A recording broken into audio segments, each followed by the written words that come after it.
Nós estamos com a Patrícia e o filho dela também tem alergia alimentar. Patrícia, como você descobriu essa alergia? Eu fui testar um leite quando eu estava parando de amamentar. E aí testei um leite de lata normal que se dá para beber. Ele tinha 8 meses e ele começou, no primeiro gole, ele começou a ficar inchado, roxo, com placas vermelhas em volta da boca. Eu fiquei muito assustada, saí correndo para o hospital, cheguei para emergência. Quando falei que ela era ingestão de leite, vieram 2 enfermeiras já com uma seringa de adrenalina na mão. Foi uma coisa traumática para todo mundo que estava junto. E depois disso, como é a alimentação do seu filho? Quais foram as orientações? Depois disso, até hoje, a gente mantém ele em restrição completa de leite, tudo feito em casa, as coisas mais saudáveis possíveis, naturais, fruta, legumes, verduras, e na medida do possível, porque é uma criança, né? Então a criança tem mais dificuldade de se alimentar, de gostar do verdinho, do colorido, né? Os alimentos industrializados, lupa no supermercado para ler tudo, todos os rótulos. Agora, uma dúvida que muitos pais têm, muitas mães, é essa relação com a escola. Quando o filho tem alergia alimentar, o que pode dar, o que não pode, como isso funciona? Você tem que ter um diálogo direto com os nutricionistas da creche, da escola. Sem esse diálogo não é viável. Sim, tem problema de contato, porque alergia alimentar não é só com ingestão. Então, tem criança que tem problema de contato. Se a criança do lado está comendo e encosta, é ruim. Então, tem que ter a conscientização da escola, a aceitação da ajuda da família e vice-versa.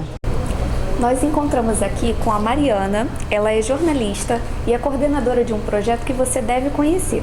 Se você não conhece, ela vai te explicar agora um pouquinho o que é esse projeto, que se chama Põe no Rótulo. Mariana, você é coordenadora do projeto, explica pra gente o que é. Sou uma das coordenadoras da campanha, que a gente chama de campanha, e foi criada por famílias de crianças com alergia alimentar.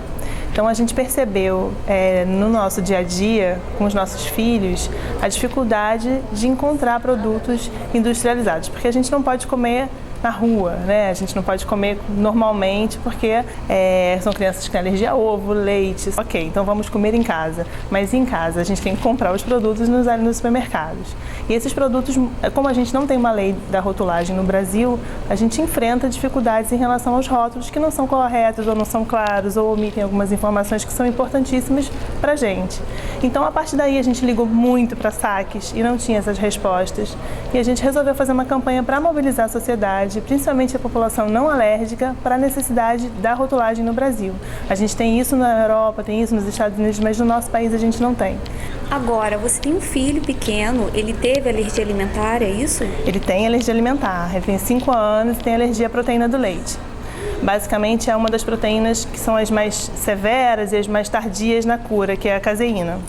E a questão é, quando você tem alergia alimentar, pensar, então é só tirar o leite, só não, né, que é uma coisa difícil, mas tira o leite do cardápio. No caso dele, ele teve edema de glote e teve um choque anafilático 2 vezes ingerindo por questões acidentais, mas também teve a questão do giz, ele estava brincando com giz e eu não podia imaginar que a camada que reveste o giz, eu fiquei sabendo disso depois, tem a caseína. Então ele reagiu brincando, ficou com o pó do giz na mão, coçou o nariz e depois foi brincar na escola como qualquer criança faz. E ele teve uma reação severa, assim como também já reagiu à bola de encher, como tem crianças que reagem a cheiro. Então, assim, são questões que ultrapassam o problema da ingestão. E ele teve uma reação severa. Quais informações as mães conseguem na página? A gente fala um pouco de anafilaxia, a gente fala um pouco da questão dos rótulos, fala um pouco da dúvida em relação à nomenclatura, porque a gente nos rótulos tem albumina. A albumina é proteína do ovo. O leigo não sabe que a albumina que está presente pode estar presente no arroz é a proteína do ovo. Não sabe que caseinato de sódio é a proteína do leite, que é a tal da caseína que eu falei. Então a gente tenta também desmistificar esses nomes científicos e difíceis para o leigo, para a população em geral.